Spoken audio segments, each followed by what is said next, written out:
दिल्ली के लक्ष्मी नारायण मंदिर में अखिल भारत हिंदू महासभा की मासिक बैठक संपन्न हुई। इस बैठक में 3 महत्वपूर्ण मुद्दों पर चर्चा हुई, जिसमें होली मिलन, सामूहिक विवाह और आने वाला लोकसभा चुनाव था। आपको बता दें कि जो ये सामूहिक विवाह कराने जा रहा है अखिल भारत हिंदू महासभा, ये निःशुल्क कराता है। अगर किसी को अपनी बेटी या बेटे का विवाह करवाना है तो सीधा अखिल भारत हिंदू महासभा से संपर्क कर सकता है, जिसके नंबर स्क्रीन पे चल रहे हैं। आपको बता दें कि जरूरत का जो सामान है वह भी निःशुल्क दिया जाएगा। अगर लोकसभा चुनाव की बात करते हैं तो अखिल भारत हिंदू महासभा दिल्ली की 7 सीटों पर अपने उम्मीदवार मैदान में उतारने की तैयारियों में लग गया है। निर्णय हुए, एक तो होली मिलन का है। होली मिलन है 24 मार्च का, जो श्री शिव हनुमान मंदिर कटरा गौरी शंकर नियर फिल्म स्थान सिनेमा में मनाया जाएगा गत वर्षों की भांति धूमधाम से। और अगला निर्णय हमारी संस्था ने लिया है कि अभावग्रस्त कन्याओं के लिए विवाह, गरीब कन्याओं के विवाह के 11 जोड़े, 20 जोड़े, 21 जोड़े जितने भी हो जाएंगे, 21 अप्रैल 2024 को श्री हनुमान मंदिर कटरा गौरी शंकर नानकी देवी पार्क में धूमधाम से हम ये संपन्न करेंगे। हमने इस बार 21 जोड़ों का लक्ष्य लिया है और जितने ज़्यादा हो जाएंगे उतने ही कराएंगे। भामाशाह तो हर संस्था को चलाने के लिए चाहिए।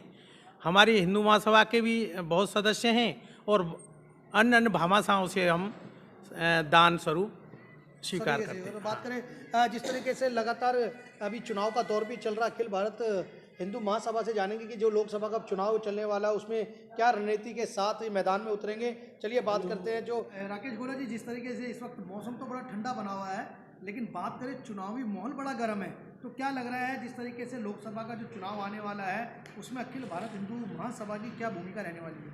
हिंदू महासभा की पूरी तैयारी है। पूरे भारतवर्ष में हमारे जो कैंडिडेट हैं वो हम उतारेंगे, और जहां हमारे कैंडिडेट नहीं हम उतार पाएंगे वहां पर क्षेत्रीय दलों से और जो कैंडिडेट अच्छे होंगे उनको हमारे कार्यकर्ता समर्थन करेंगे। इस पे यहाँ चर्चा हुई है, हमारे राष्ट्रीय अध्यक्ष जी से चर्चा करके, और जो हमारी नेशनल टीम है उससे बातचीत होके वो सारा पारित हुआ है। लेकिन जो वर्तमान की सरकार है, चाहे वो राज्य सरकारें हों चाहे वो केंद्र सरकार हो, अगर उसने वो जो अपने मैनिफेस्टो में जो कार्य बोले थे और नहीं करे तो उनके बारे में चर्चा की तो करी जाएगी। जनता के बीच में हम जाएंगे, बताएंगे कि भाई इन सरकारों ने ये काम नहीं किए। वो तो हर एक राजनीतिक पार्टी को करना पड़ता है, और हमारा उद्देश्य यही है कि भारत वैभवशाली बने, गौरवशाली बने, हिंदू राष्ट्र की स्थापना हो। ये हिंदू महासभा शुरू से करती आई और उसी के लिए लड़ रही है चुनाव।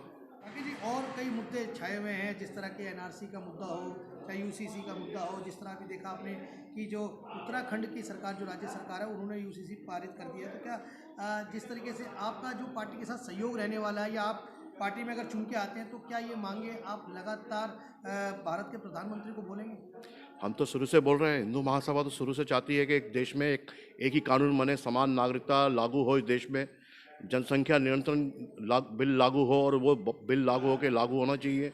ये तो मांग हमारी शुरू से है, और इसके लिए हम शुरू से प्रयत्न कर ही रहे हैं। सरकारों से भी संपर्क में रहते हैं हमारे कार्यकर्ता, लोगों के बीच में भी हम जनता के बीच में जाते हैं और बताते हैं कि ये जो चीज़ें सब लागू होनी चाहिए, और जो सरकारें ये लागू कर रही हैं तो वो जीतेंगे भी, और जो लागू नहीं करेंगे वो हारेंगे। तो सर, किन किन राज्यों के अंदर अपने लोकसभा उम्मीदवार उतार रहे हैं अखिल भारत हिंदू महासभा? अभी पूरे भारतवर्ष में हमारा जहाँ जहाँ हमारे कार्यकर्ता हैं, पूरे भारतवर्ष में हमारे 32 राज्यों में हमारे कार्यकर्ता हैं, उन सबसे संपर्क चल रहा है। हर राज्य में अपने हमारे कैंडिडेट उतारे जाएंगे, और जहाँ हम कैंडिडेट नहीं उतार सकते वहाँ हम क्षेत्रीय जो पार्टियाँ हैं, केंद्र की जो पार्टियाँ हैं, या अच्छे जो लोग खड़े हुए हैं उनको समर्थन करेंगे। वहाँ पर हमारे कार्यकर्ता वोट जरूर करेंगे। हमारे कार्यकर्ता ये नहीं कि हम वोट नहीं करेंगे, हम समर्थन करेंगे और सपोर्ट भी करेंगे। प्रधानमंत्री पर भी आरोप लगा है कि वह कम पढ़े लिखे हैं, तो क्या आपकी पार्टी भी कम पढ़े लिखे लोगों को मैदान में उतारेगी?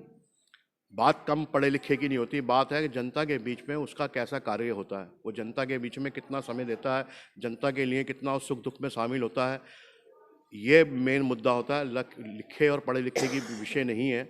अभी जनता ये चाहती है कि देश में एक अच्छी सरकार बने, बहुसंख्यक सरकार बने और हिंदुओं की सरकार बने। इसके लिए हम प्रयास कर रहे हैं। राकेश कुमार गोला जी, क्या लगता है जिस तरीके से अभी जो बीजेपी ने दिल्ली में 5 सीटों का ऐलान कर दिया है, उम्मीदवार उतार दिए, तो कौन सा उम्मीदवार सबसे बड़ा चुनौती मानते हैं आप बीजेपी की, अगर मैं बात करूँ? नहीं, ये विषय बीजेपी का है। हम तो किसी को चुनौती नहीं मान रहे हैं। जनता जिसको सपोर्ट करेगी वो जीत के आएगा, जो अच्छा कैंडिडेट होगा। अब पार्टी का वो उनका पार्टी का अपना निर्णय है, किसको वो टिकट दे रही है, किसको नहीं दे रही है, और जनता उसको तय करेगी। ये विषय हिंदू महासभा का नहीं है।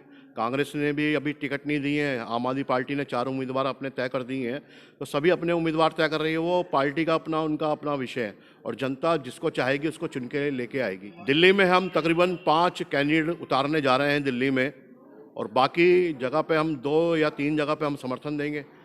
जिसको भी हमारे कार्यकर्ता चाहेंगे, हम बैठ के तय करेंगे कि किस कैंडिडेट को हमने समर्थन करना है, उसका हम समर्थन करेंगे। हमारे हजारों और लाखों कार्यकर्ता पूरे भारतवर्ष में, दिल्ली में तो बहुत जगह जगह हिंदू महासभा कार्य कर रही है और करती आ रही है, और पूरे लोग हैं हमारे। तो अखिल भारत हिंदू महासभा का अगर कोई कैंडिडेट जीतता है तो क्या वह गठबंधन करेगी सरकार से, या भाजपा के साथ जाएगी, या कांग्रेस के साथ जाएगी? नहीं, हमारी पार्टी किसी के साथ नहीं जाएगी। हमारी पार्टी देशभक्त है और देशभक्तों के साथ जाएगी, अगर वो देशभक्ति का काम करते हैं। और अभी फिलहाल दिल्ली के विषय पे चर्चा हुई है, केंद्र के विषय पे चर्चा है। हमारे जो राष्ट्रीय अध्यक्ष हैं, राष्ट्रीय उपाध्यक्ष हैं, और भी जो टीम है वो अपने अपने क्षेत्रों में संपर्क में लगी हुई है, कार्यकर्ताओं से बात कर रही है, और जहाँ जहाँ टीम बनती जा रही है वहाँ हम उनको उतारने की कोशिश हम कर रहे हैं। किसको उतारने की सोचा अखिल भारत हिंदू महासभा ने? बड़ा चेहरा कौन होगा? बड़े चेहरों से भी बात चल रही है। क्या ही बड़े चेहरे हैं, अभी मैं नाम बताना नहीं चाहता। हमारे साथ बहुत अच्छे पूर्व IPS अधिकारी भी बहुत सारे जुड़े हुए हैं, बहुत सारे वरिष्ठ वकील भी हैं हमारे साथ, बड़े बड़े सीनियर लोग हैं जो हमारे हिंदू महासभा से चुनाव लड़ने की इच्छा जाहिर कर चुके हैं। हमारे पास उनका बायोडाटा भी आ चुका है। तो हम अच्छे चेहरे लेके आएंगे जो देशभक्त होंगे और देशनिष्ठ होंगे। यानी आपका भी चुनाव देशभक्ति पे लड़ा जाएगा? हिंदू महासभा तो देशभक्त है और देशभक्ति के लिए काम कर रही है। देश हमारा है, इसके अलावा कोई देश ही नहीं है हमारा। तो इस देश की उन्नति के लिए तो हम कार्य करेंगे ही करेंगे। हम उसी के लिए कार्य कर रहे हैं। अब सामूहिक विवाह का जो कार्यक्रम हमारा जो हर साल हम करते हैं, तो ये भी समाज को जोड़ने का एक माध्यम है कि समाज के जुड़े जो हमारे दबे कुचले जो समाज के लोग हैं, वो ईसाई ना बने, मुसलमान ना बने, इसको रोकने के लिए ये सामूहिक विवाह का हम प्रोग्राम करते हैं। और ये पूरे भारतवर्ष में होता है, खाली दिल्ली में नहीं होता। हमारे कार्यकर्ता हर जगह ये कार्य करते हैं। तो ऐसे ही लोकसभा का चुनाव जो है ये पूरा भगवेमय होगा, और हिंदू महासभा हर जगह अपने जहां हमारे को अच्छे लोग लगेंगे हमारी सपोर्ट करेंगे, और जहां हमारी टीम मजबूत है वहाँ हम कैंडिडेट अपने खड़े करेंगे।